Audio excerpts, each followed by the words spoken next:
اصل معجزہ کسے کہتے ہیں؟ جسے کوئی نبی چیلنج کے ساتھ پیش کرتا ہے کہ یہ ہے میری رسالت کا ثبوت، آؤ مقابلہ کر لو۔ حضرت موسیٰ علیہ السلام کے جو اصل معجزے تھے وہ دو تھے، ایک عصا جس کا کہ مقابلہ کیا، آپ کو معلوم ہے کہ فرعون نے تمام جو جادوگر تھے پورے مملکت کے انہیں جمع کیا اور مقابلہ کیا۔ تو جس چیز کو کہ پیش کیا جائے چیلنج کے ساتھ کہ آؤ تو مقابلہ کر لو، وہ اصل معجزہ ہوتا ہے اس نبی اور رسول کا۔ تو حضور صلی اللہ علیہ وسلم کا اصل معجزہ، یعنی معجزات، آپ یہ مغالطے میں مبتلا نہ ہو، میں بقیہ معجزات کی نفی نہیں کر رہا، یہ واقعات اپنی جگہ حق ہیں کہ حضور کو پتھر سلام کرتے تھے۔ حضور صلی اللہ علیہ وسلم جس کھجور کے تنے کے ساتھ ٹیک لگا کر خطبہ دیا کرتے تھے، جبکہ ابھی مسجد نبی میں ممبر نہیں بنا تھا، جب تعداد زیادہ ہو گئی مسلمانوں کی اور ضرورت محسوس ہوئی کہ ذرا بلند مقام پر کھڑے ہو کر آپ خطبہ ارشاد فرمائیں، تو پھر وہ ممبر بنا کر رکھا گیا۔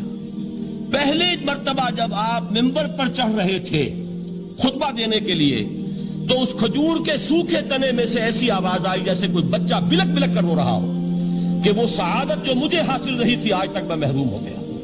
تو یہ انبیاء کا مقام ہے۔ مولانا روم نے اسی لیے کہا ہے کہ فلسفی کو منکر حنانہ است، از ہوا سے انبیاء بیگانہ است۔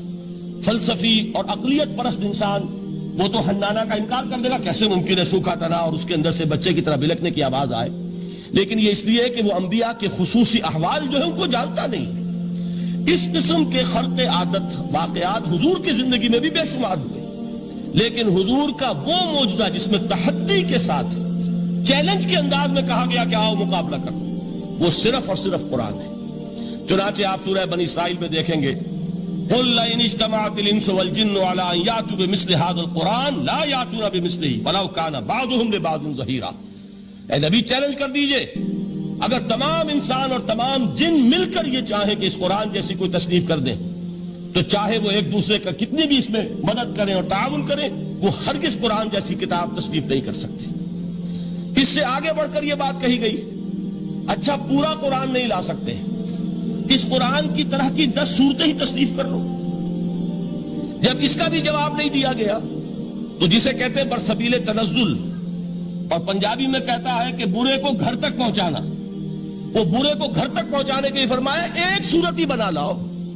یہ سورہ ہود میں اور سورہ یونس میں یہ مضمون آیا، اور پھر سورہ بقرہ میں ہجرت کے بعد جو پہلی سورت نازل ہوئی اس میں پھر اس کو دوہرا دیا گیا، وَإِن كُنتُمْ فِي رَيْبٍ مِّمَّا نَزَّلْنَا عَلَىٰ عَبْدِنَا فَأْتُوا بِسُورَةٍ مِّن مِّثْلِهِ وَادْعُوا شُهَدَاءَكُم مِّن دُونِ اللَّهِ إِن كُنتُمْ صَادِقِينَ۔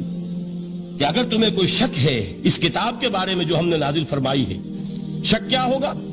شک اسی بات میں ہوگا کہ شاید یہ محمد کا اپنا کلام ہے صلی اللہ علیہ وسلم، یا کوئی اور انسان ہے جو انہیں سکھا پڑھا رہا ہے۔ اگر تمہیں اس نوعیت کا کوئی شک ہے تو اس جیسی ایک صورت بنا لاؤ، فَأْتُوا بِسُورَةٍ مِّن مِّثْلِهِ۔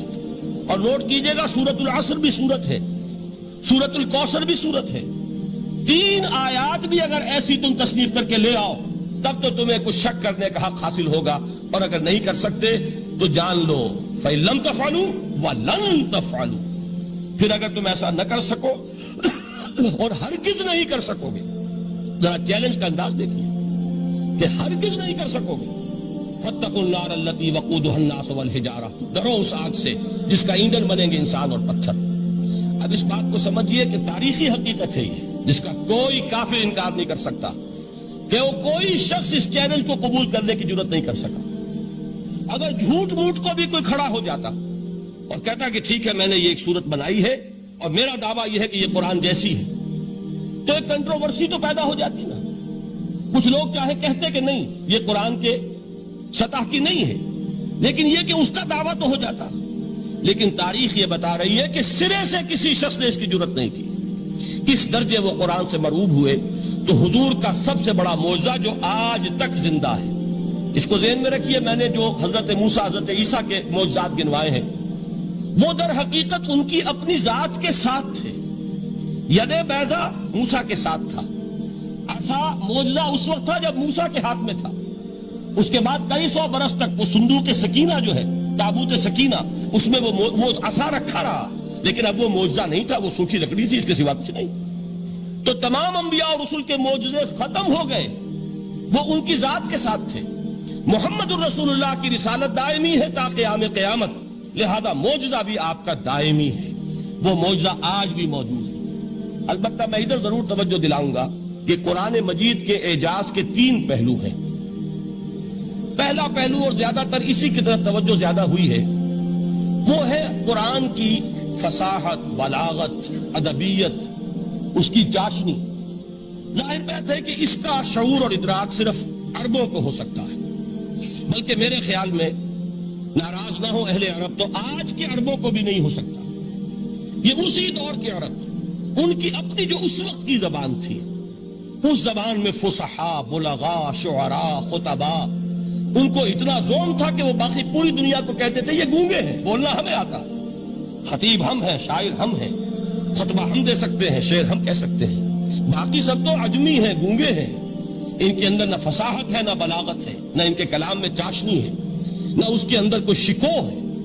یہ دعویٰ جنہیں تھا، جب ان کے منہ بند ہو گئے قرآن کو سننے کے بعد کہ اس کلام کا کوئی مقابلہ ممکن نہیں ہے، جو ان کے سبع معلقہ کے شعراء میں سے آخری شاعر وہ ایمان لے آئے، اس کے بعد جب ان سے کہا گیا کہ اب آپ شعر نہیں کہتے، حضرت عمر نے ایک مرتبہ ان سے سوال کیا کیا بات ہے، اب آپ نے شعر کہنے چھوڑ دیے؟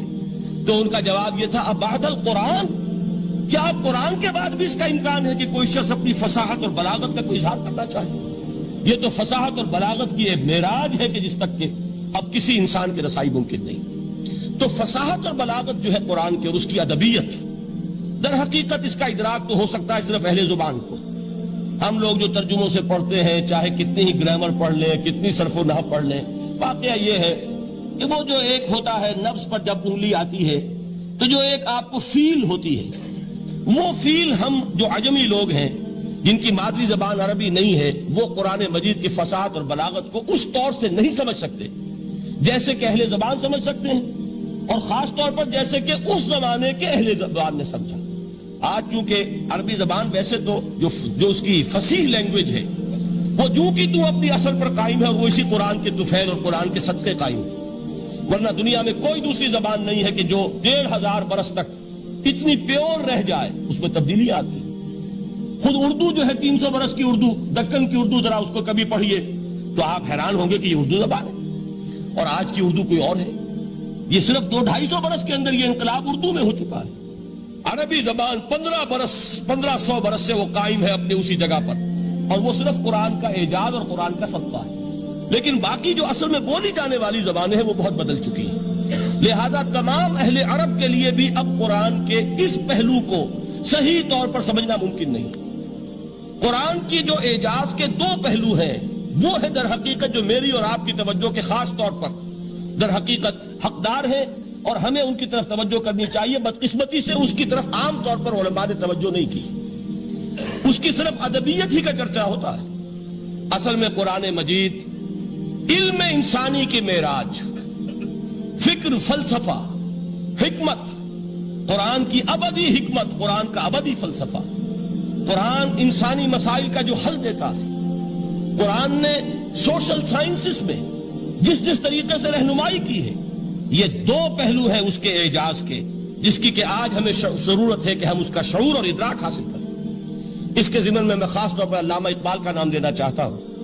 میرے نزدیک اس دور میں قرآن مجید کے اس اعجاز اور اس کے ایک معجزہ ہونے کے لیے سب سے بڑی دلیل علامہ اقبال کی شخصیت ہے۔ وجہ کیا ہے کہ علامہ اقبال علماء کے طبقے میں سے نہیں تھے۔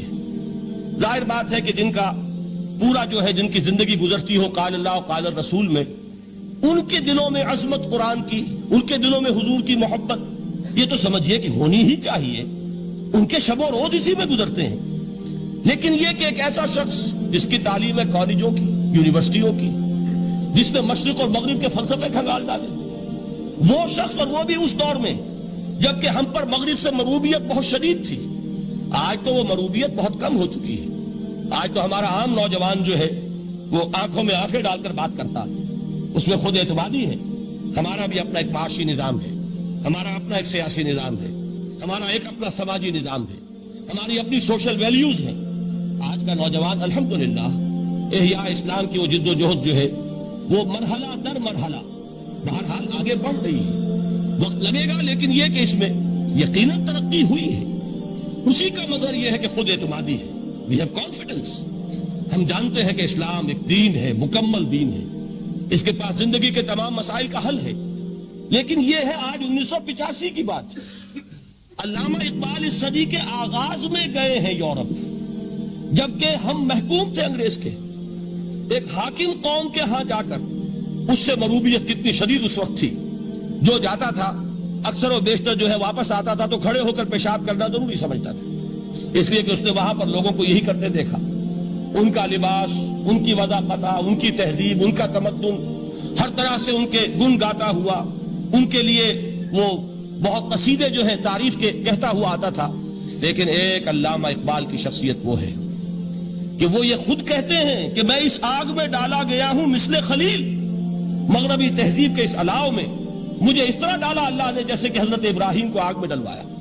میں اس تہذیب کے اس الاؤ کے اندر سے ہو کر آ رہا ہوں، اور میں نے یہ دیکھ لیا ہے کہ یہ تہذیب کھوکھلی ہے، اس کے اندر کوئی پائیداری نہیں ہے، نظر کو خیرہ کرتی ہے تب چمک تہذیب حاضر کی، یہ صناعی مگر جھوٹے نگوں کی ریزہ کاری ہے۔ اور دیار مغرب کے رہنے والوں، خدا کی بستی دکان نہیں ہے، کھڑا جسے تم سمجھ رہے ہو وہ اب زرے کا معیار ہوگا۔ تمہاری تہذیب اپنے خنجر سے آپ ہی خودکشی کرے گی، جو شاخ نازک پہ آشیانہ بنے گا لا پائیدار ہوگا۔ اب آپ اندازہ کیجئے وہ شخص جو بنیادی طور پر فلسفی ہے، فلسفے کا طالب علم ہے، وہ جرمنی اور انگلستان میں جا کر فلسفے کھنگالنے کے بعد اسے اگر تسکین حاصل ہوئی، اس کے جو علم کی پیاس تھی اگر اسے سیری حاصل ہوئی تو صرف قرآن کے ذریعے سے۔ نہ کہیں جہاں میں اما ملی، جو اما ملی تو کہاں ملی میرے جرم خانہ خراب کو، تیرے عفو بندہ نواز میں۔ یہ وہ شخص ہے، آخری زندگی میں ان کا کام صرف ایک رہ گیا تھا، قرآن کی تلاوت۔ بڑے بڑے فلسفی ملنے آتے تھے علامہ اقبال سے ملنے، وہ سمجھتے تھے بڑی لائبریری ہوگی، جیسے بڑے وکیل اس کی لائبریری آپ کو معلوم ہے کتنی جلدیں رکھی ہوں گی، خوبصورت جلدیں بنی ہوئی، ایسے ہی کوئی بڑا فلسفی، بڑا پروفیسر، اس کی سٹڈی، اس کی کتابیں بڑی مروب کن ہونی چاہیے۔ لیکن علامہ اقبال کے ہاں سب کتابیں اٹھوا دی تھی انہوں، صرف ایک کتاب رہ گئی، اور سید نذیر نیازی کا نام آپ نے سنا ہوگا۔ انہوں نے جب یہ گواہی دی ہے، یہ واقعہ شاید آپ کے علم میں نہ آیا ہو، یہ بہت اہم واقعہ ہے۔ وہ یہ لکھتے ہیں کہ میں نے ایک مرتبہ علامہ سے پوچھا کہ کچھ لوگ اعتراض کرتے ہیں یا یہ خیال ظاہر کرتے ہیں کہ آپ نے اپنا فلسفہ خودی نیٹشے سے لیا ہے، کوئی کہتا ہے فلاں سے لیا ہے، کوئی کہتا ہے فلاں سے لیا ہے، کچھ آپ خود بتا سکیں گے کہ آپ کے فلسفہ خودی کی سورس کیا ہے؟ تو علامہ نے کہا کہ اچھا کل فلاں وقت آ جانا تو میں تمہیں لکھوا دوں گا، ڈکٹیٹ کرا دوں۔ تو سید نذیر نیازی کہتے ہیں کہ میں بہت خوش ہوا کہ یہ سعادت میرے حصے میں آ رہی ہے کہ علامہ اقبال خود مجھے تحریر کرائیں گے کہ میرے فلسفے کی سورس کیا ہے، میں نے کہاں سے اخذ کیا ہے۔ دوسرے روز وہ گئے، حاضر ہوئے، بڑے ہی ارمانوں کے ساتھ پینسل اور کاپی لے کر بیٹھے۔ علامہ نے فرمایا ذرا قرآن مجید نکال لاؤ۔ وہ قرآن مجید لائے، حیران ہوئے، یہ فلسفے کا سورس مجھے ڈکٹیٹ کرانے چلے تھے، یہ قرآن مجید کہہ رہے۔ کہا کہ ذرا سورۃ الحشر اس کا آخری رکوع، وَلَا تَكُونُوا كَالَّذِينَ نَسُوا اللَّهَ فَأَنسَاهُمْ أَنفُسَهُمْ أُولَٰئِكَ هُمُ الْفَاسِقُونَ۔ اے لوگوں، ان لوگوں کے مانند نہ ہو جانا جنہوں نے اللہ کو بھلا دیا، تو اللہ نے انہیں اپنی خودی سے غافل کر دیا، اپنے آپ سے بیگانہ بنا دیا، یہی ہیں لوگ جو فاسق ہیں۔ علامہ نے کہا میرے فلسفے کی سورس یہ میں آپ کو بتانا چاہتا ہوں۔ اس معنی میں کہتا ہوں کہ اس دور میں علامہ اقبال کی شخصیت کو میں اعجاز قرآن کا سب سے بڑا مظہر سمجھتا ہوں۔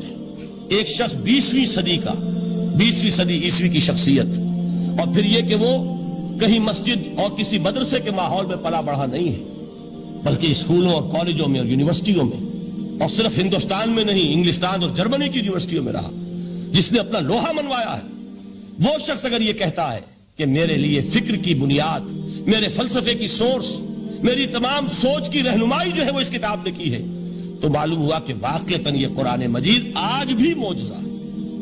یہ بات تو ہوئی فلسفے اور فکر کے اعتبار سے۔ دوسرا پہلو جو اپلائیڈ پہلو ہے، اس دور کے اعتبار سے وہ اہم تر ہو گیا ہے۔ انسان کے لیے جو پیچیدہ تمدنی مسائل ہیں، سیاسی مسائل کو کیسے حل کیا جائے، معاشی مسائل کا حل کیسے ہو، سماج میں توازن کیسے ہو، مرد اور عورت کے درمیان توازن کیسے ہو، ہوتا کیا ہے یا عورت بھیڑ بکری کی طرح کی ملکیت بن جاتی ہے. ہمارے ہاں اردو میں جو اس کا محاورہ ہے کہ جوتی کی نوک، یہ اس کی حیثیت ہو جائے گی، یا دوسری طرف عورت کلوپیٹرا بن کر قوموں کی قسمتوں سے کھیلے گی. دنیا میں یہ دو انتہائیں ہوئی. کہاں نقطۂ عدل کہاں ہے؟ کیسے بیلنس جو ہے اسٹرائک کیا جائے، مردوں کے حقوق اور فرائض اور خواتین کے حقوق اور فرائض، اس میں صحیح ترین ایکویشن ہے کیا؟ اسی طریقے سے فرد اور اجتماع، فرد اور ریاست، یا تو یہ کہ انسان کی انفرادی آزادی اتنی جا رہی ہے، مادر پدر آزاد، جس کا مظہر یہ ہے کہ آج انگلستان میں دو مرد بھی میاں اور بیوی کی حیثیت سے رہ سکتے ہیں. قانون تسلیم کرے گا ہسبینڈ اینڈ وائف، ان کو وہی حقوق حاصل ہو. یہ ہے وہ آزادی. اور یا پھر یہ ہے کہ جو روس میں ہے یا دوسرے ممالک میں ہے کہ آزادی بالکل ختم، اور معلوم ہوا کہ ایک ٹوٹلیٹیرین سوسائٹی ہے، مستبدانہ نظام ہے. ان کے درمیان نقطۂ عدل کہاں ہے؟ اسی طرح سرمایہ اور محنت، اگر ذرا سا سرمایہ کو چھوٹ ملتی ہے وہ مزدور کا خون چوستا ہے اور اس کا حق اس کو نہیں دیتا. اقبال نے بہت خوبصورت انداز میں کہا ہے کہ خواجہ از خون رگے مزدور سازد لال ناب، از جفائے دہ خدایا کشت دہ کا نا خراب. انقلاب انقلاب انقلاب. ایک طرف سرمایہ دار ہے جو مزدور کی رگوں میں سے خون نچوڑ کر سرخ شراب کا پیمانہ لے کر بیٹھا ہوا ہے، وہ در حقیقت مزدور کا خون ہے جو پی رہا ہے. ایک طرف وہ زمیندار اور جاگیردار ہے جو کاشتکار کا خون جو ہے چوس رہا ہے. تو یہ انتہا ہے. اور یا یہ ہے کہ اگر ذرا آپ مزدور کو یا اس کارکن کو تھوڑا تحفظ دیجئے تو وہ کام نہیں کرتا. ہمارے ہاں پچھلے دور میں یہی ہوا تھا. میں یہ برملا کہتا ہوں، آج بھی آپ کے سامنے کہہ رہا ہوں کہ بھٹو نے واقعہ یہ ہے بہت بڑا کارنامہ سر انجام دیا تھا. اس نے مزدور کو ایک سیلف ریسپیکٹ دی تھی، کاشتکار کو اپنی عزت کا احساس دیا تھا کہ میں بھی انسان، میرے بھی حقوق تھے. لیکن نتیجہ اس کا نیگیٹو نکلا. مزدور نے کام کرنا چھوڑ دیا، معیشت کی گاڑی ختم ہو گئی. وہ چیز کہ جو متوازن ہو، جس میں مزدور کو اس کا حق مل رہا ہو اور پسینہ خشک ہونے سے پہلے اس کی جائز مزدوری اس کو مل گئی ہو، جس میں کہ انسان کسی سرمایہ دار کی رعیت بن کر نہ رہ جائے. دوسری طرف یہ کہ سرمایہ کے لیے بھی جو اس کا صحیح ہے کہ اس کو انسینٹیو ملے، وہ میدان میں آئے، اس کے اندر رسک لینے کے جو ہے وہ صلاحیت پیدا ہو. ان دونوں چیزوں کو کیسے متوازن کیا جائے؟ واقعہ یہ ہے کہ یہ ہے وہ پیچیدہ مسائل جن کا حل قرآن میں ہے. ہماری بدقسمتی کیا ہے کہ ہم نے خود ان چیزوں کے لیے دوسروں کے سامنے جھولی پساری ہوئی. ہم دوسروں سے بھیک مانگ رہے ہیں. ہمارا حال کیا ہوا تھا اس صدی کے شروع میں؟ مصطفیٰ کمال پاشا نے جب ترکی میں اسلام کے آئلی قوانین بھی منسوخ کیے، نوٹ کیجئے اس کو، یہ اسی صدی کے وہ صدمے ہیں جو ہم نے اٹھائے ہوئے ہیں. اور گاہے گاہے باز خواہی قصہ پاری نہ رہا، تازہ خواہی داشتن گرداغ ہائے سی نہ رہا. اس صدی میں کیا نہیں ہوا؟ عربوں کی ریوولٹ ترکوں کے خلاف، ان کے پیٹھ میں جو خنجر گھونپا، اور ایک انگریز، ایک کرنل لارنس کی وہ ساری شرارت، اس کے نتیجے میں ایک عظیم مملکت عثمانیہ، سلطنت عثمانیہ، دی گریٹ آٹومان امپائر، اس کے چیتڑے اڑ گئے. اور اس کے بعد وعدے کیے تھے عربوں سے کہ ہم تمہیں حکومت دیں گے. ہوا کیا کہ ان کے چھوٹے چھوٹے ٹکڑے کیے اور تقسیم کر لیے. مغربی سامراج کا دور شروع ہو گیا. اس کا ایک رد عمل مصطفیٰ کمال پر اس درجے شدید ہوا، اس نے ہر چیز جس کا تعلق عربوں سے تھا اس کو ختم کر دیا، ملک بدل کر دیا. عربی میں اذان نہیں ہوگی، عربی میں نماز نہیں پڑھی جائے گی. اور اسی کے ضمن میں یہاں تک گیا کہ فیملی لاز بھی رومن لاز جو ہے وہ نافذ کیے.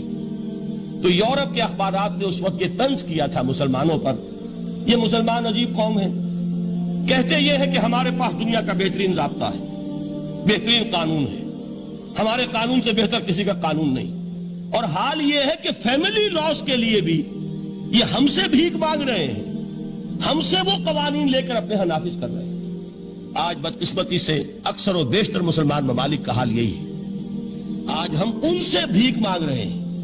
کہیں جمہوریت کی بھیک ہے، کہیں سوشلزم کی بھیک ہے، کہیں کسی اور سماجی نظام کی بھیک ہے، کہیں مرد اور عورت کی کامل مساوات کا ایک نظریہ ہے، شانہ بشانہ چلنے والا فلسفہ ہے، جو خالص مغرب کی تہذیب کی ایک بھیک ہے جو مانگی جا رہی ہے. کاش کہ آج قرآن کے اس اصل اعجاز کی طرف، جو اس کا اصل معجزہ اس دور کے لیے، میں نے عرض کیا کہ اعجاز قرآنی کا وہ معجزہ کہ وہ فصاحت اور بلاغت کی معراج ہے. وہ یا تو اپریشیٹ کر سکتے ہیں اہل عرب، اور اہل عرب میں سے بھی حقیقت میں وہ جو قدیم جاہلی شاعری کے جاننے والے ہیں جو بہت کم رہ گئے اب، وہ جان سکتے ہیں کہ جب قرآن نازل ہوا تو کیوں زبانیں گنگ ہو گئی تھی، کیوں کوئی ایک شخص جھوٹ موٹ کو بھی مدعی بن کر نہیں آ سکا کہ یہ میں نے قرآن کی جیسی ایک کتاب یا قرآن جیسی ایک سورت یا قرآن کی طرح کے چند جملے میں نے موضوع کر دیے ہیں. لیکن دوسرا پہلو ہے فکر اور فلسفہ، اس کے اعتبار سے جس کا سب سے بڑا ثبوت اس دور میں علامہ اقبال. اور تیسرا پہلو ہے Islamic social sciences, political science, economics, sociology. اس میں جو کچھ قرآن نے دیا ہے، جو آج بھی انسان کی رہنمائی کے لیے بہترین نظام ہے، اس نظام کو ہم سمجھے، اسے دنیا کے سامنے پیش کریں، تب در حقیقت قرآن مجید کا اعجاز سامنے آئے.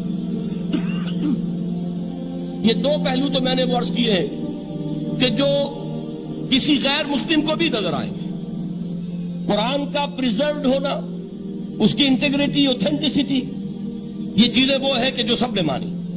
قرآن کے ذریعے تاریخ انسانی کا عظیم ترین انقلاب برپا ہونا، یہ وہ بات ہے کہ جو کسی اندھے کو بھی دیکھنی پڑتی ہے. اس حقیقت کا اعتراف دشمن کو بھی کرنا پڑتا. میں یاد دلا دوں آپ کو، ایچ جی ویلز، آپ نے نام سنا ہوگا، سائنٹیفک فکشن میں اس کا بڑا اونچا مقام ہے، لیکن اس نے تاریخ نسل انسانی پر بھی 2 کتابیں لکھی، a short history of the world اور a concise history of the world. Concise history of the world میں وہ شخص حضور کے ذکر پر جب آتا ہے تو میں صرف ذکر کر رہا ہوں، نقل کفر نہ باشد، اس نے حضور کی شخصیت پر بڑے رقیق حملے کیے ہیں، بڑے گھٹیا حملے کیے ہیں. حضور کی خاص طور پر تعدد ازدواج کا جو معاملہ ہے، یہ کڑوی گولی ان کے حلق سے اتر نہیں سکتی، اس لیے کہ ان کا آئیڈیل ہے حضرت مسیح اور حضرت یحییٰ، جان دی بیپٹسٹ اینڈ جیسس آف نزارت. ان دونوں نے ایک شادی بھی نہیں کی، تجرد کی زندگی بسر کی، لہذا ایک شادی بھی ان کے نزدیک گھٹیا فعل ہے. تو حضور نے تو کی ہیں 11 شادیاں، 11 نکاح کے. یہ جو کڑوی گولی ہے یہ ان کے حلق سے نیچے نہیں اترتی، اس لیے میں انہیں معذور سمجھتا ہوں. تو اس نے اس پہلو سے تو بڑے حملے کیے، لیکن خطبہ حجۃ الوداع کے وہ جملے جو ہے تاریخی، پورے کے پورے اس نے کوٹ کیے. لا فصل لعربی علی عجمی ولا لعجمی علی عربی ولا لأحمر علی اسود ولا لأسود علی احمر الا بالتقوی کلکم بنو آدم وآدم من تراب. کسی عرب کو کسی عجمی پر کوئی فضیلت نہیں، کسی عجمی کو کسی عرب پر کوئی فضیلت نہیں، کسی گورے کو کسی کالے پر کوئی فضیلت نہیں، کسی کالے کو کسی گورے پر کوئی فضیلت نہیں سوائے تقوی کے. تم سب کے سب آدم کی اولاد ہو اور آدم مٹی سے بنائے گئے تھے. یہ الفاظ لکھ کر کہتا ہے کہ جہاں تک human fraternity, equality and freedom, 3 الفاظ نوٹ کیجئے، انسانی حریت، انسانی مساوات، انسانی اخوت، کہتا ہے جہاں تک ان 3 چیزوں کے واز ہیں، سرمنز کا تعلق ہے، وہ تو دنیا میں پہلے بھی بہت کہے گئے. عیسائی ہونے کے باوجود خاص طور پر نام لیتا ہے جیسس آف نزارت. سرمنز تو حضرت مسیح کے ہاں بھی بہت مل جائیں گے کہ تمام انسان برابر ہیں، سب کو بھائی بھائی ہونا چاہیے، سب انسان آزاد ہیں، تمیز بندہ و آقا فساد آدمیت ہے. لیکن وہ کہتا ہے کہ یہ ماننا پڑتا ہے تاریخ انسانی میں پہلی مرتبہ ان اصولوں پر ایک انسانی معاشرہ قائم کیا محمد نے صلی اللہ علیہ وسلم. یعنی حضور کے ساتھ یہ معاملہ ایمپٹی سلوگنز کا نہیں، یہ صرف واز نہیں ہے، یہ صرف سرمنز نہیں ہے، یہ ایمپٹی سلوگنز نہیں ہے. He translated these things into actuality. ایک حقیقت، ایک واقعہ کی شکل دی ہے محمد نے صلی اللہ علیہ وسلم. وہ معاشرہ پیدا کیا جس میں انسانی اخوت، انسانی مساوات اور انسانی حریت، یہ تینوں اقدار بتمام و کمال موجود تھی. یہی وجہ ہے اس صدی میں نوٹ کیجئے، گاندھی جی، موہن داس کرم چند گاندھی، جس کو آج پوری دنیا میں تسلیم کیا جاتا ہے، عالم عرب میں بھی مہاتما گاندھی کی بڑی عزت ہے. پنڈت نہرو کا کسی زمانے میں استقبال ہوا تھا ریاض میں، تو ہمیں بہت غصہ آیا تھا کہ مرحبا برسول السلام، welcome to the prophet of peace. یہ الفاظ تھے کہ جن سے پنڈت نہرو کا استقبال ہوا تھا. غصہ ہمیں بہت آیا، یہ رسول کا لفظ استعمال کر دیا انہوں نے. بعد میں ہم نے سوچا بھائی رسول کے معنی ان کے ہاں ایلچی کے ہیں، تو انہوں نے اس کو اپنی جو بھی غلطی میں سمجھا یا صحیح سمجھا، اس کو چھوڑ دیجئے، میں کوئی سیاسی گفتگو نہیں کرنا چاہتا. انہوں نے سمجھا کہ یہ شخص اس وقت امن کا پیغام بر ہے، لہذا اس کو ویلکم کیا. بہرحال گاندھی جی کا جہاں تک معاملہ ہے، آپ کے علم میں ہے کہ پوری دنیا میں اس شخص کی عظمت کو تسلیم کیا گیا ہے۔ ہمارا معاملہ ہندوستانی مسلمانوں کا معاملہ یہ دوسرا ہے۔ وہ تو آپ کو معلوم ہے کہ جوتا جسے کاٹتا ہے اسے پتا چلتا ہے کہ یہ جوتی کاٹ رہی ہے، ورنہ دیکھنے والے کو پتا چلے گا بڑا خوبصورت جوتا ہے، بڑا عمدہ جوتا ہے، کوئی اس میں خرابی نہیں ہے، لیکن جسے وہ پنچ کر رہی ہے اسے پتا ہے کہ یہ ہے کیا۔ اس اعتبار سے ہمارا معاملہ علیحدہ ہے، لیکن دنیا کو بہت خوبصورت اور بہت ہی اعلیٰ اور بہت ہی اونچی شخصیت ایک نظر آتی ہے۔ بہرحال ایک پہلو سے یقیناً ماننا پڑے گا اس کی عظمت کو، کہ ہندو قوم کے لیے اور ہندوستان کے لیے، اس کی آزادی کے لیے جو عظیم جدوجہد کی ہے، اس میں کوئی شک نہیں۔ میں اس وقت جو بات عرض کرنا چاہتا ہوں کہ 1937 کا تصور کیجئے۔ 1937 میں آپ کو معلوم ہے 1935 میں قانون بنا تھا، اور پہلی مرتبہ الیکشنز ہوئے تھے بر صغیر میں 1937، اور وہ ہوئے تھے صوبائی الیکشنز۔ ان کے نتیجے میں وزارتیں قائم ہوئی، مسلم لیگ نے بائیکاٹ کیا تھا الیکشن کو، لہذا پورے ہندوستان میں تمام صوبوں میں کانگریس کے وزراء کی وزارتیں بنی۔ ہریجن اخبار میں ایک مقالہ لکھا تھا گاندھی جی نے اس وقت، جس میں کہ ان کانگریسی وزراء کے سامنے نصیحت کے انداز میں یہ بات رکھی تھی کہ آج جب کہ آپ لوگوں کو اختیار مل رہا ہے، اور حکومت، یہ پہلی انسٹالمنٹ تھی جو انگریزوں نے دی تھی ہمیں، سیلف رول یا ہوم رول کی پہلی انسٹالمنٹ تھی، تو جو بھی تمہیں اختیارات مل رہے ہیں اس میں میں تمہارے سامنے حضرت ابو بکر اور حضرت عمر کی مثال رکھتا ہوں۔ یہ ہے وہ بات کہ جادو وہ جو سر چڑھ کر بولے۔ عربی میں کہتے ہیں الفضل ما شہدت بہ الاعداء، اصل فضیلت وہ ہے جس کا کہ دشمن اعتراف کرے۔ مہاتما گاندھی اگر اعتراف کر رہا ہے کہ تاریخ انسانی کی عظیم ترین شخصیتیں حکومت کی سطح پر وہ ابو بکر اور عمر ہیں، تو ابو بکر اور عمر کس درخت کے پھل ہیں؟ وہ شجرہ طیبہ، شجرہ نبوت ہے کہ جس کے پھل ہیں ابو بکر اور عمر، جن کو تربیت دی ہے محمد نے صلی اللہ علیہ وسلم۔ تو معلوم ہوا کہ یہ چیزیں وہ ہیں کہ جس کا لوہا آج دنیا مان رہی ہے، لہذا ہمیں قرآن مجید کے اعجاز کے پہلو سے ان اعتبارات سے خود بھی توجہ کرنی چاہیے اور دنیا کو بھی ادھر متوجہ کرنا چاہیے۔ اب میں تبرکاً 3 مقامات سے میں نے آیات پڑھی ہیں، قرآن مجید کی عظمت کا وہ ادراک اور شعور جو ہمیں ہو سکتا ہے۔ ہم وہ کہ جو قرآن کو مانتے ہیں اللہ کا کلام، ہم اس بنیاد پر سمجھے کہ اللہ نے اپنے کلام کی کیا مدح کی ہے۔ اور نمبر 2 یہ فارسی کا ایک مصرع ہے کہ قدر گوہر شاہ دانت یا بدانت گوہری، ہیرے جواہرات کی قدر و قیمت یا بادشاہوں کو معلوم ہوتی ہے جو ان میں کھیلتے ہیں، اور یا یہ کہ جوہری کو جو ان کا کاروبار کرتا ہے، جانتا ہے، پہچان ہے، پرکھتا ہے۔ عام آدمی کو کیا پتا، اس کے ہاتھ پہ اگر کوئی آپ ہیرا رکھ دیں وہ سمجھے شاید کوئی کانچ کا ٹکڑا، اسے اس کے اندر کوئی فرق محسوس نہیں ہوگا۔ قدر گوہر شاہ دانت یا بدانت گوہری، کہ ہیرے جواہرات جو ہیں ان کی قدر و قیمت کا اندازہ یا بادشاہوں کو ہوتا ہے یا جوہری کو ہوتا ہے۔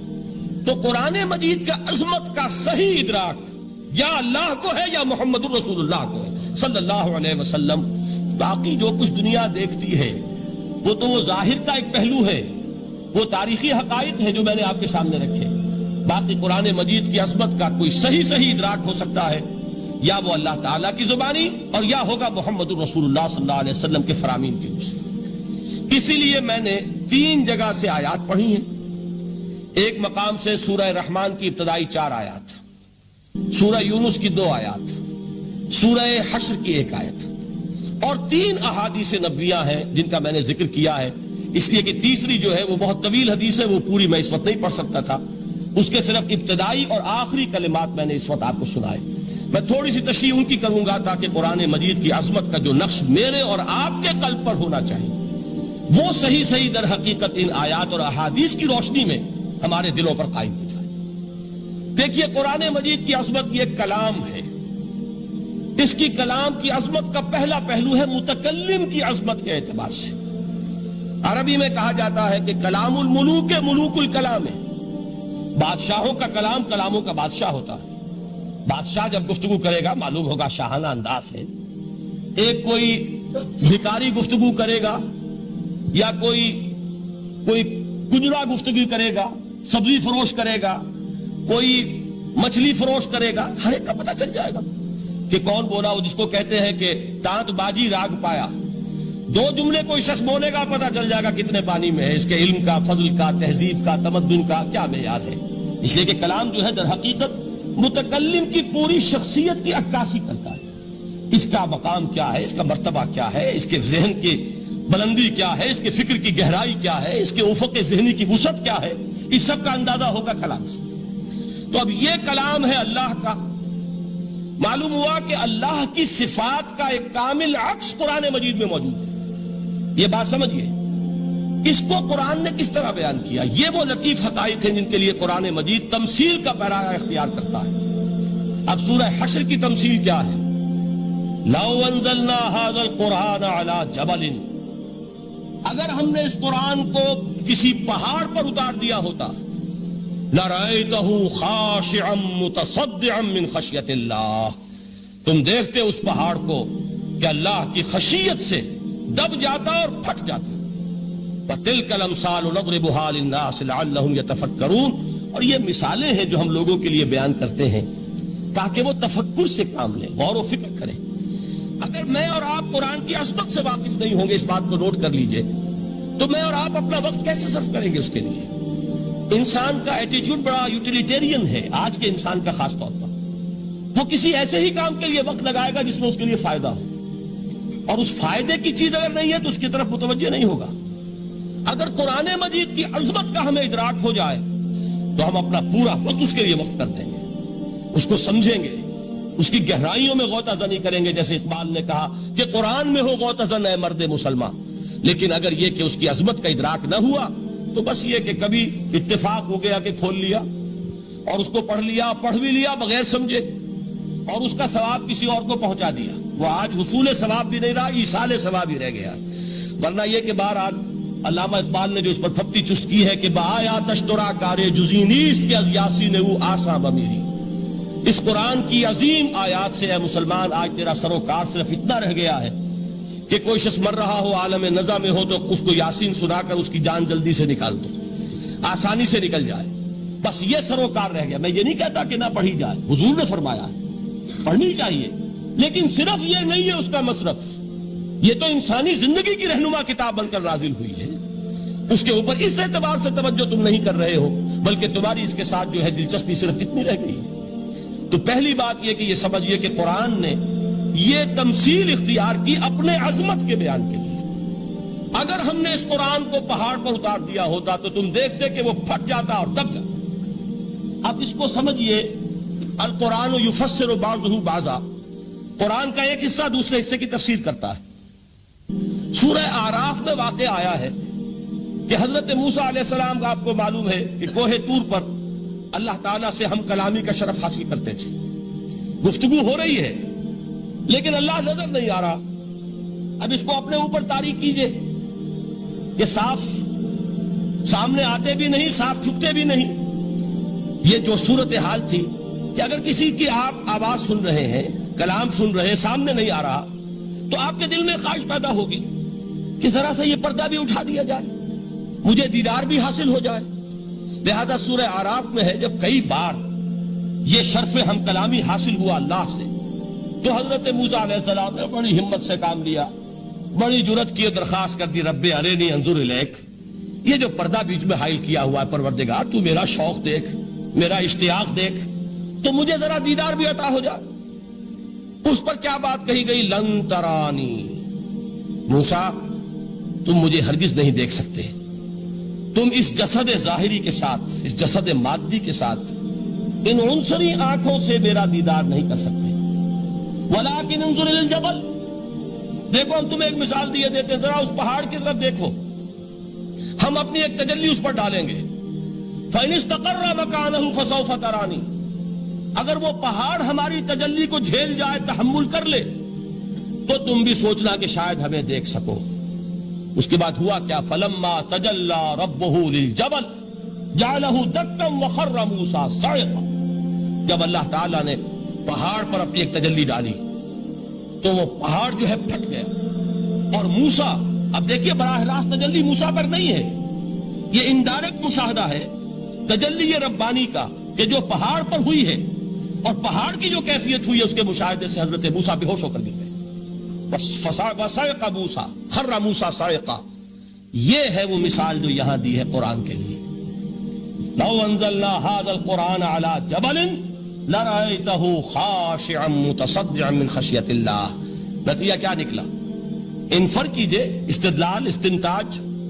نتیجہ یہ نکلا کہ جو تاثیر تجلی ذات ربانی کی ہے وہی تاثیر کلام ربانی کی ہے. صرف یہ ہے کہ ہمیں اس کا شعور نہیں، ہمیں اس کا ادراک نہیں. یہ بالکل ذات کی تجلی کی جو تاثیر تھی وہی قرآن خود بیان کر رہا ہے کہ اس کلام ربانی کی. اس کو بھی علامہ اقبال نے خوب کہا ہے، فاش گویم آنچ در دل مزمرست. صاف کہہ دیتا ہوں جو کچھ میرے دل میں ہے. این کتابیں نیست چیزیں دیگر است. اسے کتاب نہ سمجھ بیٹھنا قرآن کو، یہ کتاب نہیں ہے، کچھ اور ہے. کچھ اور کیا ہے؟ مثل حق پنہاؤ ہم پیداستو زندہ پائندہ گویاستو. یہ تو جیسے اللہ تعالیٰ کی ذات ہے، مثل حق، ذات حق سبحانہ و تعالیٰ کی طرح یہ زندہ ہے، پائندہ ہے. مثل حق پائندہ گویاستو، یہ جو ہے زندہ ہے، یہ متکلم ہے، کلام نہیں ہے.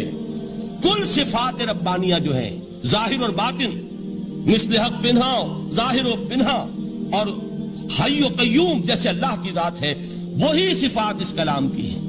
اور اس کے بعد وہ شعر آیا تھا جو میں پہلے سنا چکا ہوں، چوں بجاں در رفت جاں دیگر شود. جب یہ قرآن کسی انسان کے اندر سرایت کر جاتا ہے، اس کے دل پر نازل ہوتا ہے. دیکھیے یہ الفاظ آپ کو کہیں اور نہیں ملیں گے. میرے نزدیک جہاں علامہ اقبال اس دور میں قرآن کی عظمت کا سب سے بڑا ثبوت ہے، وہاں عظمت قرآنی کے سب سے زیادہ واقف اور اس کا سب سے زیادہ شعور رکھنے والے بھی علامہ اقبال. یہ الفاظ آپ کو کہیں نہیں مل سکیں گے کہ مثل حق پنہاؤ ہم پیداستو زندہ پائندہ گویاستو چوں بجاں در رفت جہاں دیگر شود. جہاں چو دیگر شد جہاں دیگر شود. جب یہ انسانوں کے اندر سرایت کر جاتا ہے، ان کے اندر ایک انقلاب آ جاتا ہے، اور یہ اندر کا انقلاب ہے جو ایک عالمی انقلاب کا پیش خیمہ بنتا ہے. آپ آرڈیننس کے ذریعے سے نمازیں پڑھوائیں گے تو پھر نماز وہی پڑھی جائے گی جو آفس ٹائم میں آئے گی. باقی اور کیوں پڑھیں گے؟ وہ تو آرڈیننس کے ذریعے سے پڑھائی جا رہی ہے نا. اس کا حشر تو وہ ہوگا جو ہمارے ہاں دیکھا جا چکا ہے. اور اس وقت بھی اس زمانے میں نے یہ سنا ایک جگہ کہ کلاس 4 امپلائیز جو ہیں، وہ شروع میں جب آرڈیننس نافذ ہوا تھا ہمارے ہاں تو دفتروں میں بڑا اہتمام ہوا. آفیسرز نے خاص طور پر بڑے اہتمام سے ظہر کی نماز پڑھنی شروع کی. لیکن مجھے بتایا گیا کہ کلاس 4 امپلائیز جو ہیں، ہمارے یہ ڈرائیورز ہیں، پینز ہیں، یہ کھڑے ہنستے رہتے ہیں، شریک نہیں ہوتے. میں نے ان سے کہا وہ اس لیے کہ انہیں معلوم ہے کہ آپ بھی تو یہی پڑھ رہے ہیں صرف نماز. باقی آپ کے ڈرائیور سے اور آپ کے خانسامہ سے یہ بات چھپی ہوئی نہیں ہے کہ عصر آپ نے بھی نہیں پڑھنی. یہ صرف زور ہے جو آپ پڑھ رہے ہیں. تو یہ اصل میں اندر کا انقلاب جب تک نہ آئے، باہر کا ٹھوسا ہوا انقلاب، وہ تو جب پریشر ہٹ جائے گا تبدیلی ختم ہو جائے گا. چوں بجاں در رفت جہاں دیگر شود، اندر انقلاب آئے. جب اندر تبدیلی ہو جائے گی، اب انسان کا پورا وجود بدلے گا. پھر اس کے اندر سے تبدیلی جو ہے وہ ابھرے گی، اسے کسی خارجی دباؤ کی ضرورت نہیں ہوگی. جہاں چو دیگر شد جہاں دیگر شود. اور جب انسانی شخصیتوں کے اندر یہ انقلاب اندر سے آتا ہے تو پھر وہ عالمی انقلاب بنتا ہے. جیسے کہ محمد رسول اللہ کا انقلاب. واقعہ یہ ہے کہ اگر جوش کانسپیریسی، عبداللہ ابن سبا کی سازش اگر کامیاب نہ ہو گئی ہوتی اور مسلمانوں کے اندر آپس کا اختلاف اور سر پھٹول نہ ہو جاتا، جو حضرت عثمان کی شہادت، پھر حضرت علی کی شہادت رضی اللہ تعالی عنہما، اور حضرت علی کی دوران خلافت یہ آپس کے جو جنگیں ہوئی، جنگ جمل، جنگ صفین، جنگ نہروان، اگر یہ نہ ہوئی ہوتی تو جس سپیڈ کے ساتھ اور رفتار کے ساتھ انقلاب محمدی کی توسیع ہو رہی تھی علی صاحب الصلاۃ والسلام، کوئی طاقت دنیا میں نہیں تھی. اقبال نے اس کا بھی نقشہ کھینچا ہے کہ تھمتا نہ تھا کسی سے سیل رواں ہمارا. وہ سیل رواں تھا، کوئی روکنے والا نہیں تھا. انٹرنل سیبوٹاج وہ ہے کہ جس نے اس انقلاب کا راستہ روکا. تو واقعہ یہ ہے کہ وہ اندرونی انقلاب حضور نے برپا کیا قرآن کے ذریعے صحابہ میں. اندر سے جو انقلاب تھا اس نے عرب میں ایک انقلاب کی شکل اختیار کی. اور یہ انقلاب جو ہے اتنی اپنے اندر قوت رکھتا تھا، اتنی پوٹینشیلٹی تھی اس کی کہ وہ 20 برس کے اندر کہاں آکسس دریائے جیہوں، کہاں اٹلانٹک. تصور تو کی تاریخ میں اس سے پہلے اتنی بڑی کوئی مملکت قائم ہوئی نہیں. کہاں یمن اور کہاں ایشیا کوچک، ایشیا مائنر ٹرکی، یہاں سے وہاں اور وہاں سے یہاں، اتنی عظیم مملکت حضرت عثمان رضی اللہ تعالیٰ عنہ کے عہد خلافت میں ہو چکی تھی. یہ بات اگر یہ چلتا معاملہ آگے تو کوئی قوت اب نہیں رہی تھی. سلطنت روما ختم ہو چکی تھی, سلطنت کسرا ختم ہو چکی تھی, بخشتے اڑ گئے تھے. اب کون سی طاقت رہ گئی تھی جو شراب کا راستہ روکتی؟ یہ وہ یہودی سازش ہے جس نے اندر سے سبوٹاج کیا. بہرحال یہ ہے انقلاب محمدی کا طریقہ, اندر سے تبدیلی. اسی کو علامہ اقبال نے کہا ہے, تیرے ضمیر پہ جب تک نہ ہو نزول کتاب, گرہ کشا ہے نہ راضی نہ صاحب کشاف. یہ قرآن اب بھی تم ایسے محسوس کرو کہ جیسے تمہارے دل پر نازل ہو رہا ہے. اور مجھے یاد آیا امام ابن قیم رحمت اللہ علیہ, ان کا ایک بڑا پیارا جملہ ہے. وہ کہتے ہیں قرآن کے بعض پڑھنے والے ایسے ہیں کہ جب وہ قرآن کو پڑھتے ہیں تو یوں محسوس کرتے ہیں کہ قرآن مصحف میں لکھا ہوا نہیں ہے, ان کے اپنے دل کے اوپر کندہ ہے, دل کے اوپر سے پڑھ رہے ہیں. یعنی اتنی کامل مطابقت وہ محسوس کرتے ہیں, اپنی فطرت, ہیومن نیچر اور قرآن کے اندر اتنی مطابقت ہے. اس طرح وہ ٹیلی کرتے ہیں ایک دوسرے کے ساتھ کہ محسوس ہوتا ہے کہ وہ کتاب ان صفحات میں لکھی ہوئی نہیں ہے بلکہ لوح قلب پر لکھی ہوئی ہے کہ جہاں سے وہ انسان اسے پڑھ رہا. تو پہلی بات تو قرآن مجید کی اس آیت کے حوالے سے اس پہلو سے ہمارے سامنے آئی کہ جو تاثیر ہے ذات ربانی کی تجلی کی, وہی تاثیر ہے اس قرآن مجید کی, بشرطے کہ ہمارے دل جو ہیں وہ کچھ اپنے اندر اس استعداد اور صلاحیت کو پیدا کر لیں. دوسرا مقام ہے سورہ یونس کا. اب کسی کلام کی عظمت کا دوسرا پہلو ہو سکتا ہے اس کی افادیت کے اعتبار سے, اس سے فائدہ کیا ہوگا نوع انسانی کے لیے. دیکھیے دو آیات, یہ عظیم خزانے ہیں عظمت قرآن کے. سورہ یونس میں یا ایھا الناس, اے لوگو, قد جاءتکم موعظۃ من ربکم وشفاء لما فی الصدور وہدی ورحمۃ للمؤمنین. 4 الفاظ نوٹ کر لیجئے. اے لوگو, آ گئی ہے تمہارے پاس وہ چیز تمہارے رب کی طرف سے جو موعظہ ہے. موعظہ کسے کہتے ہیں؟ نصیحت. اس بات کو ذرا سمجھ لیجئے ترتیب کیا ہے. نصیحت اسے کہتے ہیں, جی رہا نہیں جا رہا, میں نے اس کی ترتیب بدلی ہوئی ہے.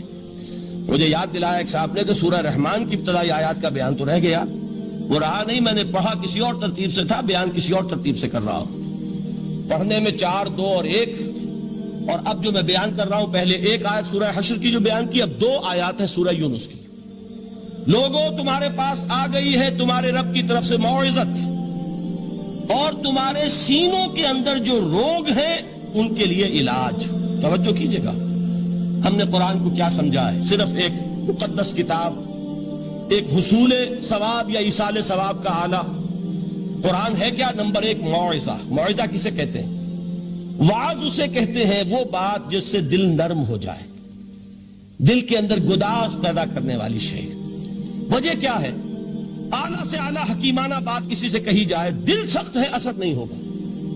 ایک کرسٹ آ جاتا ہے انسان کے دل کے اوپر, جیسے کہ یہود کے علماء کے بارے میں فرمایا گیا, ثم قست قلوبکم فہی کالحجارۃ او اشد قسوہ وان من الحجارۃ لما يتفجر منه الانہار وان منها لما يهبط من خشیۃ اللہ وان منها لما يشقق فيخرج منه الماء.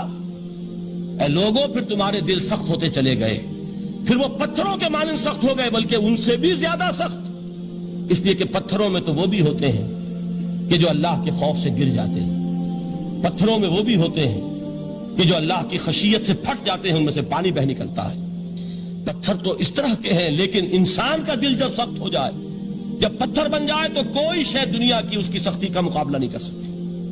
پہلے اس سختی کو نرم کریں گے, جیسے زمین ہے چٹیل زمین, اس زمین کے اندر ہل چلے گا تو بارش جو ہے فائدہ دے گی. اس کو آپ زمین کو نرم کرتے ہیں تاکہ وہ بارش کو جذب کرے, ورنہ چٹیل زمین ہے سخت, وہ پانی بہ جائے گا اور وہ زمین کے اندر جذب نہیں ہوگا. تو پہلا لفظ استعمال کیا موعظہ. یہ قرآن واعظ ہے, نصیحت ہے, دلوں کو نرم کرتا ہے, دلوں پر جو کرسٹ آ گیا ہے سخت اسے توڑتا ہے, اس میں ہل چلاتا ہے. پھر کیا کرتا ہے؟ پھر جب یہ جذب ہوتا ہے, شفاء لما فی الصدور, جو سینے کے روگ ہیں ان کے لیے شفا. اب آپ غور کیجئے گا, علامہ اقبال نے انہی 2 اعتبارات سے مسلمانوں کا مرثیہ کہا ہے کہ مسلمانوں نے اس قرآن کو نہ موعظہ کے لیے استعمال کیا اور نہ تزکیہ نفس کے لیے استعمال کیا, بلکہ اس کو تو صرف بنا لیا ہے وہ جان آسانی سے نکالنے کا نسخہ یا ایصال ثواب کا آلہ.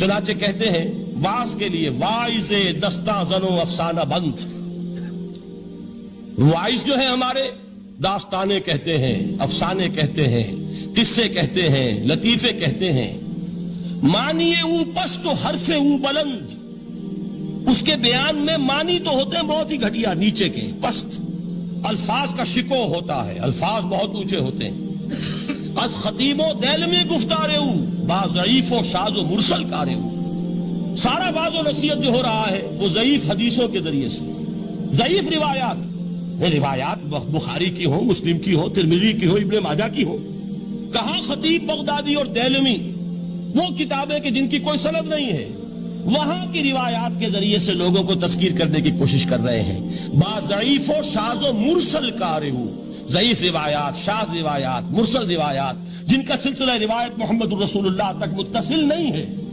اس کے ذریعے سے کر رہے ہیں، حالانکہ موعظہ سب سے بڑا موعظہ یہ قرآن تھا۔ قرآن کہتا ہے خود فذکر بالقرآن من یخاف وعید، اے محمد صلی اللہ علیہ وسلم آپ اس قرآن کے ذریعے نصیحت کیجئے، یہ قرآن ہے جو دلوں کی سختی کو ختم کرے گا، گداز پیدا کرے گا۔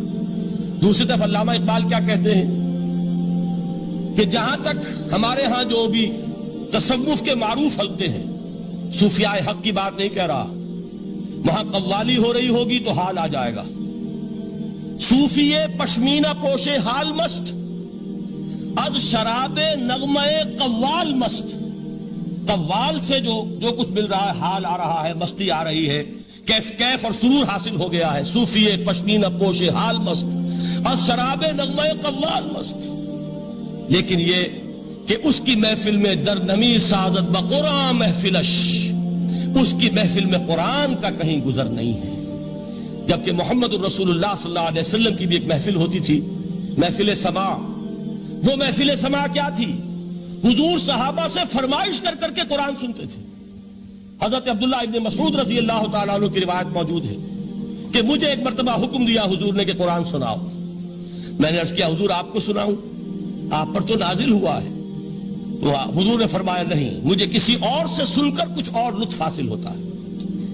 اب امتثال امر میں حضرت عبداللہ ابن مسعود رضی اللہ تعالیٰ عنہ نے سورہ نساء پڑھنی شروع کی، 41ویں آیت پر پہنچے، چشم تصور سے دیکھیے کہ حضور بھی تشریف فرما ہے، صحابہ کرام کی محفل ہے، اور صحابہ کیسے بیٹھا کرتے تھے ادب کے ساتھ، ایک روایت میں الفاظ آئے ایسے بیٹھتے تھے ساکت و صامت ہو کر، بالکل خاموش، سکون، ساکن اور ساکت اور صامت، کہ جیسے ان کے سروں پر پرندے بیٹھے ہیں کہ ذرا جنبش کریں گے تو پرندہ اڑ جائے گا، اس ادب کے ساتھ۔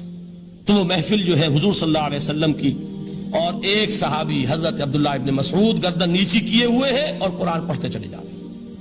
جب اس آیت پر پہنچے فَكَيْفَ إِذَا جِئْنَا مِن كُلِّ أُمَّةٍ بِشَهِيدٍ وَجِئْنَا بِكَ عَلَى هَؤُلَاءِ شَهِيدًا، کیا ہوگا اس دن جس دن کہ ہم ہر امت پر ایک گواہ کھڑا کریں گے، اور اے نبی آپ کو گواہ بنا کر لائیں گے ان کے خلاف، آپ کو یہ ٹیسٹیفائی کرنا ہوگا کہ اللہ تیرا جو کلام میرے پاس آیا تھا میں نے پہنچا دیا تھا، اب ان کی ذمہ داری ہے، they are accountable, they are responsible۔ اس پر حضور نے فوراً فرمایا حسبک حسبک، بس کرو بس کرو، اور حضرت عبداللہ ابن مسعود فرماتے ہیں کہ میں نے جب نگاہ اٹھا کر دیکھا حضور کے آنکھوں سے آنسو روا تھے۔ یہ ہے سماع، یہ محفل سماع ہے، کاش کہ اللہ تعالی ہمیں اس کی توفیق عطا فرمائے۔ یہ ہے مسنون محفل سماع، اس قرآن کے اندر وہ گداز ہے، آیا کہ نہیں 7ویں پارے کی بالکل آغاز میں وَإِذَا سَمِعُوا مَا أُنزِلَ إِلَى الرَّسُولِ تَرَىٰ أَعْيُنَهُمْ تَفِيضُ مِنَ الدَّمْعِ مِمَّا عَرَفُوا مِنَ الْحَقِّ يَقُولُونَ رَبَّنَا آمَنَّا فَاكْتُبْنَا مَعَ الشَّاهِدِينَ۔ تو یہ ہے دوسری چیز کہ در حقیقت تزکیہ نفس کا ذریعہ یہ قرآن ہے۔ سینوں میں جو روگ ہیں، حب دنیا، حب مال، حب شہرت، حب اقتدار، جس کو کہ ایڈلر کہتا ہے دی ارج ٹو ڈومینیٹ، میرا غلبہ ہو، میرا تسلط ہو، میں نمایاں ہو جاؤں، میری حکومت بن جائے، اختیار میرے ہاتھ میں آ جائے، دی ارج ٹو ڈومینیٹ، یہ ساری ارجز ہیں ہماری در حقیقت جس سے فساد رونما ہے۔ یہ حب مال ہے جس کی وجہ سے ہمارے اندر تنافس ہے، الہاکم التکاثر حتی زرتم المقابر، یہ کثرت اور بہتات کی طلب تمہیں غافل کیے رکھتی ہے یہاں تک کہ قبروں تک جا پہنچتے ہو، آنکھ انسان کی کھل نہیں پاتی۔ جس کے پاس 10 نسلوں کے لیے کھانے کو موجود ہے، اس کی بھی ہرس جو ہے اور مزید کا لالچ جو ہے وہ ختم نہیں ہوتا. یہ چیزیں ہیں اصل روگ. ان دلوں کے روگوں کا اور سینوں کے اندر کے ان امراض کا علاج قرآن. یا ایھا الناس قد جاءتکم موعظۃ من ربکم وشفاء لما فی الصدور. اب جب یہ دو چیزیں ہو جائیں گی, اب تیسرا لفظ ہے ہدن. ہدایت بیکار ہے جب تک دل میں گداز نہ ہو. ہدایت بیکار ہے جب تک کہ نیت درست نہ ہو. کوئی شخص بڑا عالم ہے لیکن اپنے علم کو اس نے ذریعہ بنایا ہے دنیا کمانے کا, تو در حقیقت یہ قرآن اس کے حق میں ہدایت نہیں ہے, اس کے حق میں عذاب خدا بندی کا ذریعہ بن رہا. حضور نے خود فرمایا القرآن حجت لک او علیک. یہ قرآن یا تمہارے حق میں حجت ہے یا تمہارے خلاف حجت بنے گا قرآن کے قیامت کے دن. اس لیے کہ ایک شخص اس کو دنیا کمانے کا ذریعہ بنا رہا ہے, ایک شخص اس کو شہرت کے حصول کا ذریعہ بنا رہا ہے, ایک شخص علم کو ذریعہ بنا رہا ہے دنیا میں نمایاں ہونے کا, اپنی تعریف کا. حضور نے فرمایا کہ قیامت کے دن سب سے پہلے 3 افراد کا معاملہ پیش ہوگا عدالت خدا بندی میں. ایک وہ جو بڑا عالم سمجھا جاتا تھا, اس سے بڑا علم پھیلا. دوسرا وہ جو بہت صاحب ثروت تھا, اس نے بہت خیرات کے کاموں میں پیسہ لگایا. تیسرا وہ جو دنیا میں شہید سمجھا جاتا تھا کہ اللہ کی راہ میں جنگ کرتے ہوئے جان دیا. اللہ ان تینوں سے جو اس کو نعمتیں دی تھی ان کا ذکر کر کے پوچھے گا کہ میں نے تمہیں یہ دیا, تمہیں یہ دیا, تمہیں یہ دیا, تم کیا کر کے لائے؟ وہ شہید کہے گا کہ اللہ میں نے تیری راہ میں جنگ کی اور اپنی جان دے دی تاکہ تو راضی ہو جائے. اللہ فرمائے گا کذبتا, تو نے جھوٹ بولا. انک قد قاتلت لان یقال جریء, تو نے تو یہ جنگ اس لیے کی تھی کہ کہا جائے کہ بڑا جری ہے, بڑا بہادر ہے. یہ لوگوں سے بہادری کے تمغے لینا تمہارا مقصود تھا. وقد قیل, وہ کہا جا چکا ہے, اب یہاں تمہارے لیے کچھ نہیں. اور فرشتوں کو حکم ہوگا اور وہ اوندے منہ اس کو گھسیٹتے ہوئے جہنم میں جھونک دیں. دنیا میں شہید سمجھا جا رہا ہے, آخرت میں جہنمی. یہی حال اس عالم کا ہوگا, یہی حال اس دولت مند کا ہوگا. تم نے یہ علم پھیلایا تھا کہ تمہارے علم کا چرچا ہو جائے, تمہاری شہرت ہو جائے, لوگ تمہاری دستبوسی کرنے لگیں, لوگ تم سے جھک کر ملیں.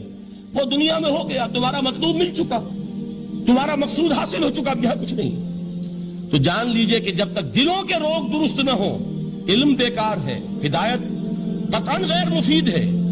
پہلے دلوں کا کرشٹ اترے, اس کی سختی دور ہو, یہ ہے موعظہ. دلوں کے اندر سے حب جاہ, حب دنیا, حب مال نکلے, یہ ہے تزکیہ. شفاء لما فی الصدور, اب ہدایت خدا بندی. اب راستہ آپ دیکھیں گے اور اس راستے پر چلیں گے. یہ ہدایت جو ہے دنیا میں, یہی آخرت میں رحمت کی شکل میں ظاہر ہوگی.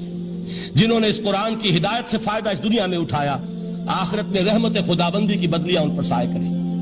ایک حدیث میں تو باقاعدہ الفاظ آئے ہیں کہ سورہ بقرہ اور سورہ آل عمران یہ 2 بدلیوں کی صورت میں ظاہر ہوں گی میدان حشر میں, اور ان لوگوں پر سایہ کریں گی کہ جن کو ان سے بڑی محبت تھی. یہ 4 الفاظ نوٹ کر لیجئے اسی ترتیب کے ساتھ. یا ایھا الناس قد جاءتکم موعظۃ من ربکم وشفاء لما فی الصدور وہدی ورحمۃ للمؤمنین. قل بفضل اللہ وبرحمتہ, اے نبی کہہ دیجئے یہ اللہ کا بڑا فضل ہے, لوگوں سمجھو. اس کی بڑی رحمت کا ظہور ہوا ہے اس قرآن کی شکل میں. اس کی رحمت کا مظہر عدم قرآن ہے, اس کے فضل کا سب سے بڑا ثبوت قرآن ہے.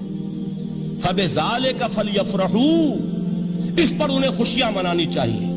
اترانا ہے تو اس پر اترائیں کہ اتنی بڑی دولت ہمارے پاس ہے, اتنا بڑا احسان ہے جو اللہ نے ہم پر کیا ہے. فبذالک فلیفرحوا هو خیر مما یجمعون, جو چیزیں یہ جمع کرنے کی فکر کر رہے ہیں ان سے کہیں